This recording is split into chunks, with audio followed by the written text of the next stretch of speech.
This is Ag Matters PM from the Iowa Agribusiness Radio Network, brought to you by the Iowa Soybean Association, your daily recap of the information that affects Iowa's farmers, producers, and consumers, right here in the heart of the heartland.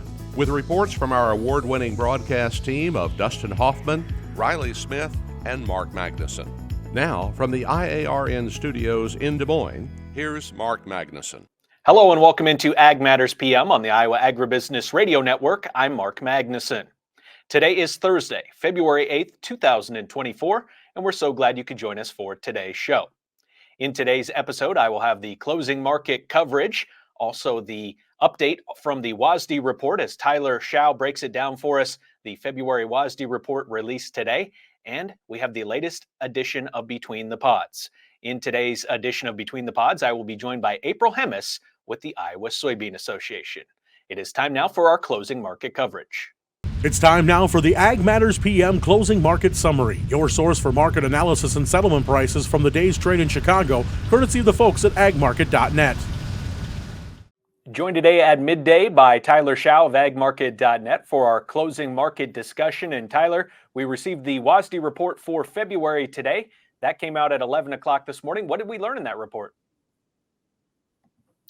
We learned that we were wrong. We had mentioned after the January report that there was a good chance we'd seen the highest ending stocks number on corn anyhow for the rest of the year. And our thought was based on the fact that they were going to be done messing around with acres and with yield. And they came in and they actually lowered consumption in the food industry. They took off about 10 million bushels used by the sugar industry. So that took ending stocks slightly higher. That was about the only change on corn. Soybeans saw a reduction in export business. That's not really a surprise. We've been slow getting it sold. We've been slow getting it put on ships. Inspections reports have been lagging, to say it probably the best. So they did lower exports for soybeans, which obviously lifted the carryout on soybeans. And the world tone didn't change much either. We saw kind of a increase on corn in the world or on beans, excuse me. And the USDA is just really slow to bring that Brazilian number down. And to that last point, Tyler, they had in the last report in January a number of 157 million metric tons for the soybean number in Brazil. Dropped that down just 1 million to 156. So that was kind of the biggest surprise, I think, for a lot of people that number went so low. But as we know, and as you mentioned, the USDA is typically pretty conservative with those cuts year over year, aren't they? Yeah, that was a difficult pill to swallow, especially today, because CONAB, the Brazilian, USDA, basically, they came out with their estimates earlier today, and they're below 150. They're like 149 and a half. There's a lot of people going to point to that. Who's right? Who's wrong? Unfortunately, what I can tell you is the world will trade USDA numbers. That's kind of the benchmark. Whether that's right or wrong, I mean, I guess we may never know. But the USDA, we do know they slow roll it. It's going to take some time. Try to remind people, last year Argentina had a disaster or a really dry period, and their crop was half of what they were expecting at the start of the year.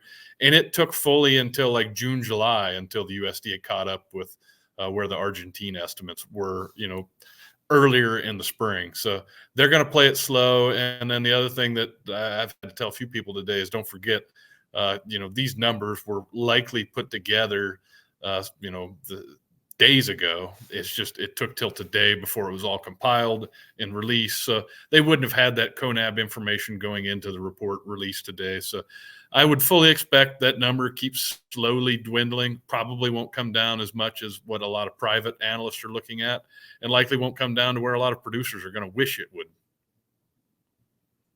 So how did the markets react today in the grains, and did they react in the fashion in which you were expecting them to following the report?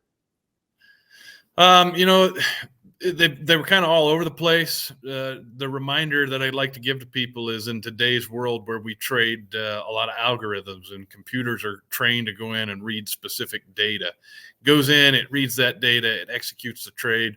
the corn, beans, and wheat, for that matter, all saw significant pressure early, right after that release. They actually found a little footing, kind of bounced back, then sold off again. And then right before the close, beans went and turned positive. That could be the market kind of finally saying, okay, yes, the USDA's numbers for Brazil and South America as a whole are maybe larger than where they really are. And, now eyes are looking forward to the March WASDE. So we're back on the merry-go-round.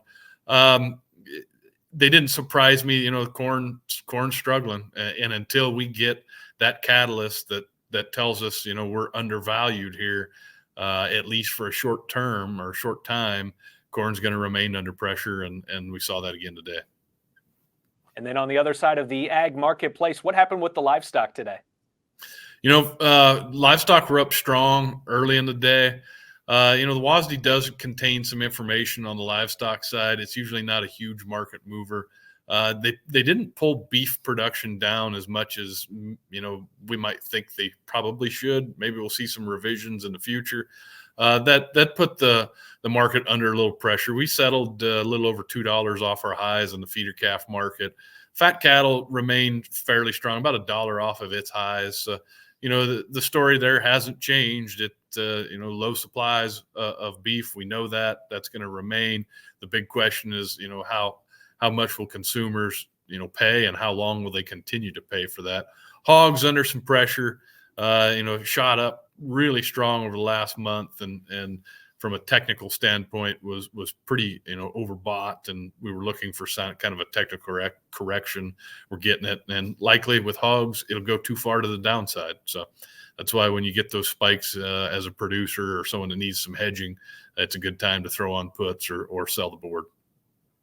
Day like today, there's a lot happening. It's good to have resources like the resources at agmarket.net. Tyler, how can our viewers get in touch and use those resources to their advantage? The easiest way is check us out on the internet, agmarket.net. There's a contact page. You can look up, see if there's a broker in your area. He's Tyler Schau with agmarket.net. Tyler, we thank you for taking the time to help us break down the WASDE report today and for the closing market coverage. Have a great rest of your day. We'll speak again soon.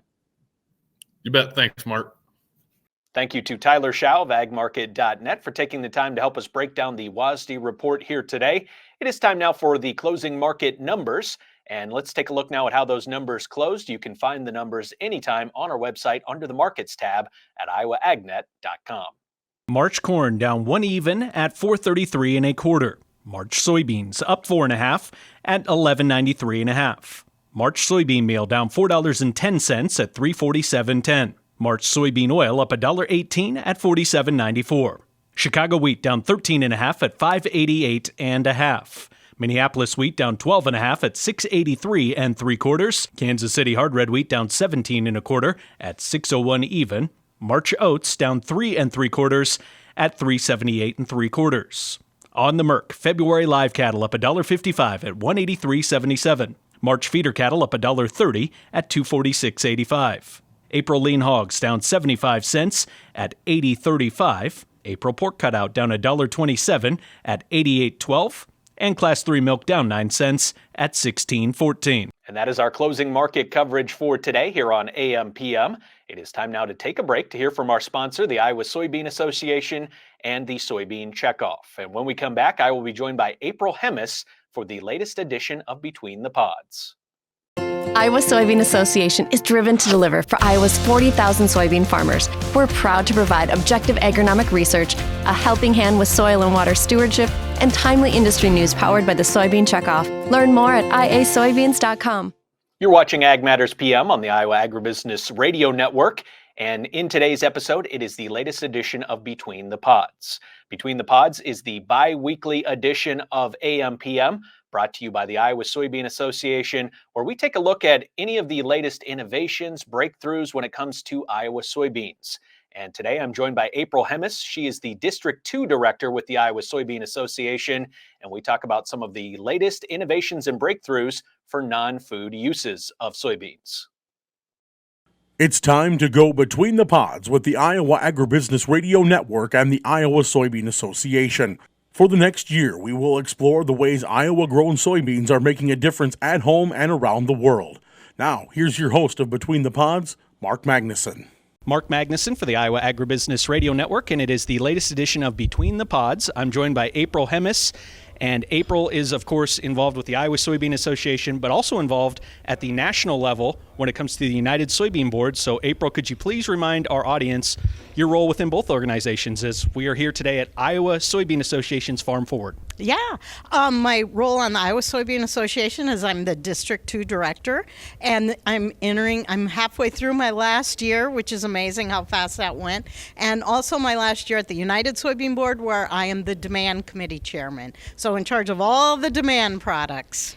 And that is a great reason that we have to talk with you today, April, because we want to talk about those expanded uses for soybeans and those byproducts and kind of the things that we can do with the soybean that I'm not sure everyone realizes is capable. It's amazing, all the uses. I mean, it's thousands, literally thousands of uses. So what's great is putting our checkoff investments into finding those new products and new things. You know, where would we be if we didn't do that with biodiesel? You know, that was years ago, and people thought, oh, right, we're going to make fuel out of soybeans. And here we are today, making renewable fuels and sustainable aviation fuels. And those are exciting new projects also. And it does seem like sustainable aviation fuel is the next big one, potentially. If everything gets online and we have those capabilities, that could be a demand boom. Exactly. I like to say that market's really taking off. Dad joke, sorry. But no, that's what's so new and exciting about that, you know. And finally, we're getting over those government approvals and things like that to really have that market be put in the farmers' pockets, I say. That's more profit coming. So what with more crush, that means, you know, 80% of that bean when we crush it is meal. Only 20% is oil. So we have to find new places for the meal to go also. So yes, it makes a lot of sense that the liquid portion of that bean then is involved in things like the fuel and some of those other things that it is added to.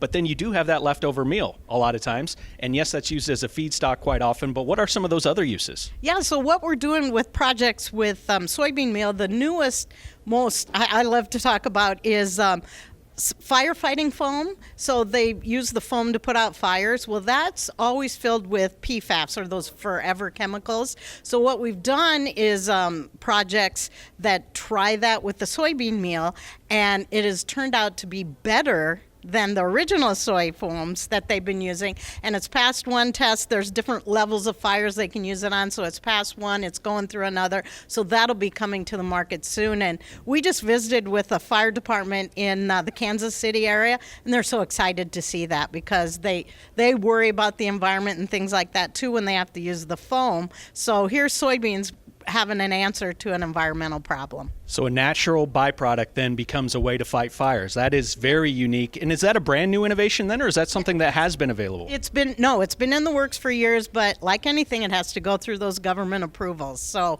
you know, that's what's exciting about the meal part. Not only can it go into feed, but the new uses like that. Also, glues. We're really working on glues for meal, things like that, plywood adhesives, things like that. Sinlon has an adhesive made that's artificial turf, and now they're looking at even adding the oil in for the artificial turf and making it all soy based. So wouldn't that be exciting to be playing on a football field or a golf course with some artificial turf? There would be some nice marketing opportunities there as well to tie in with whoever was playing on that field, I think. And April, we also saw this all in action when you think back to Farm Progress 2 years ago with the asphalt that was laid down for the Varied Industries tent, I believe it was. Could you explain then what it is that comes out of the soybean that allows us to bind that asphalt together? So this is absolutely my favorite story to talk about especially with Iowa Soybean and the United Soybean Board. So Iowa Soybean went to Iowa State University and said, hey, we have this high oleic oil. Can you find anything to do with it? They developed a product that binds together the asphalt and replaces chemicals in oil, petroleum oil. So that's the bio-based. So then they went to the Iowa Department of Transportation and the asphalt group. And so that's private money, state money, Iowa state money, farmer dollars went together to, bring this product up and test it. And when it came to the big lift of testing it and on the road use, I think they do that in Alabama. They came to the United Soybean Board, and we invested those farmer dollars there to really test it, and then now it's a product that they can buy. So there's farmer dollars going, and state dollars and private dollars all going to bring a commercial product for people to buy and use. So you could be driving on that asphalt with your soy-based tires also. So there's lots of great stories there. So basically, at the end of the day, there are a lot of things that are being done to drive up that demand for these soy byproducts, just soy in general right now. Exactly. I was very fortunate to go to LA and talk to all the fleet managers there. You're talking police, fire, all of those fleet managers, and we talked about the Goodyear soy-based tires because they're making the soy, using soybean oil instead of the petroleum oil in the tires, and they're finding they perform better. And then, little known fact, you don't think of the tread wear on the asphalt or on the roads that goes and gets washed off. Well, they're finding that it degrades. It's biodegradable, and it degrades a lot better. And those fleet managers love the idea of a green tire, something. And it's such a good, the customers and consumers are really asking for these sustainable products. And here we are with soybeans with the answer. And it's also important to, as much as, sometimes we might say, well, is this necessary? We have to do what the consumer wants at the end of the day. Exactly. And it's just great to have, to be able to grow that commodity that can answer a lot of those questions. April, is there anything else you'd like to let our viewers, our audience know about when it comes to some of these new uses and just being excited for the future of these soybean products and what they can go into? Yeah, it's just so great to be a part of all of this and to know that we have the solution to a lot of the questions being asked out there. So go to iasoybeans.org or unitedsoybeans.org and find out the answers. If you have any questions, find out more. April Hemis, one of the directors with the Iowa Soybean Association, thanks so much for taking the time to join us here on Between the Pods, and have a great rest of the Farm Forward show here at the Marriott in downtown Des Moines. Will do. Thanks for having me. Thank you once again to April Hemis for joining us for the latest edition of Between the Pods. And that's going to do it for today's show. You can find all of our content on our website at iowaagnet.com. Also, don't forget to subscribe on YouTube. Click the notification icon as well, as that will let you know whenever we have any new video content available. You can also listen to our free twice daily market podcasts, which are found on Apple, Amazon, Google, Spotify, and Podbean. And make sure you follow us on social media as well at X, Facebook, TikTok, and LinkedIn. From the Iowa Agribusiness Radio Network studios in Des Moines, I'm Mark Magnuson. For Riley Smith, Dustin Huffman, and Andy Peterson, we thank you for watching. This has been Ag Matters PM.